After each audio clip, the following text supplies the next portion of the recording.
तो इससे पहले लालू जी को कितना गाली दिए थे वो, लालू जी के बेटों को कितना गाली दिया था, राबड़ी देवी जी को कितना बेइज्जत किया था सदन में। वो चूंकि बुजुर्ग हो गए हैं, उम्र थोड़ा ज्यादा हो गया है और दिमाग उनका कभी कभी काम नहीं करता। देखते नहीं आप लोग बाइट लेने जाते हैं तो दो आदमी पीछे से एक दाहिना हाथ दाबता है, बायां हाथ दाबता है। उस समय होंगे मस्जिद में लिखा रहा होगा तो पढ़ा लिखल आदमी है, ढेर पढ़ा लिखल आदमी को हम लोग काउंटर कर नहीं सकते। नमस्कार, आप देख रहे हैं मगही न्यूज। मैं हूं सुधेंद्र रमन। जिस तरह से बिहार में सियासत में गर्मी मची हुई है, उसी क्रम में आज बीजेपी के जो है विधान पार्षद हैं नवल किशोर यादव जी हमारे साथ है।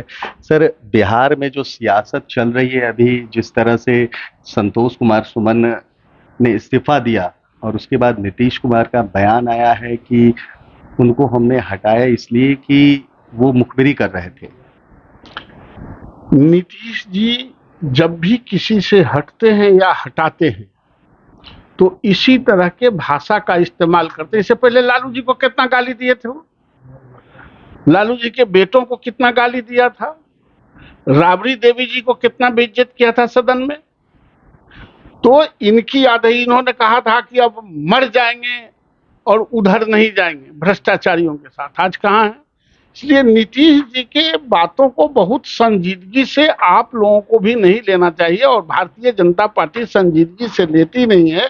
जहां तक मुखबिरी का सवाल है संतोष सुमन का और जीतनराम मांझी जी का, ये वही बता सकते हैं, लेकिन किसी के साथ रहने से कोई किसी का मुखबिरी करता है ऐसा नहीं सोचना चाहिए। नीतीश कुमार जी लंबे अरसों तक राजनीतिक जीवन में सबसे लंबा समय भारतीय जनता पार्टी के साथ रहे हैं और आज वहां जहां गए हैं तो हम यह कहें कि 23 तारीख को जो बैठक बुला रहे हैं और वो सब बात भारतीय जनता पार्टी के मुखबिरों की तरह आप बताएंगे। हालांकि ऐसा हम लोग कहने वाले नहीं हैं। नहीं तो हम लोग आपने चार्ज नहीं लगाते हैं। उन्होंने ये भी पहले भी कहा था कि मिट्टी में मिल जाएंगे, भाजपा के साथ नहीं जाएंगे। फिर वो आपके साथ आए थे ना। तो वो उनके चूंकि बुजुर्ग हो गए हैं, उम्र थोड़ा ज्यादा हो गया है और दिमाग उनका कभी कभी काम नहीं करता। देखते नहीं आप लोग बाइट लेने जाते हैं तो दो आदमी पीछे से एक दाहिना हाथ दाबता है, बायां हाथ दाबता, कहता अब हो गया, चलिए हो गया। तो वो उनके यादाश्त कमजोर हो रहे हैं, इसलिए इस तरह की भाषा को बोलते हैं। और फिर भी बिहार के मुख्यमंत्री हैं, इसको थोड़ा नजरअंदाज करना चाहिए। मान लेते अब दिमाग में नहीं है, काम कर रहा है तो क्या कीजिए, दिमाग अपने हाथ में है, तो इसलिए थोड़ा नजरअंदाज करना चाहिए आप लोगों को भी। ललन सिंह का बयान आया था कि जो छोटी छोटी दुकानें हैं बंद होनी चाहिए। हम प्रवक्ता ने ये कहा कि रजनीगंधा राष्ट्रीय अध्यक्ष हैं वो। नहीं, अब देखिए उसमें भी हम नहीं, अब कहने के लिए तो ये कहता है कि क्षेत्रीय दल के राष्ट्रीय अध्यक्ष हैं।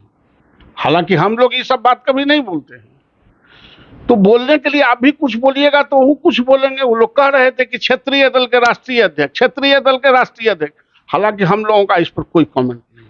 29 तारीख को अमित शाह मुंगेर में रैली करेंगे। क्या लग रहा है कि ललन सिंह को अच्छी तरीके से घेरने की तैयारी चल रही है? अरे नहीं, ये छोटा मोटा प्यादा की बात क्या करते हैं, किसी को घेरने की नहीं।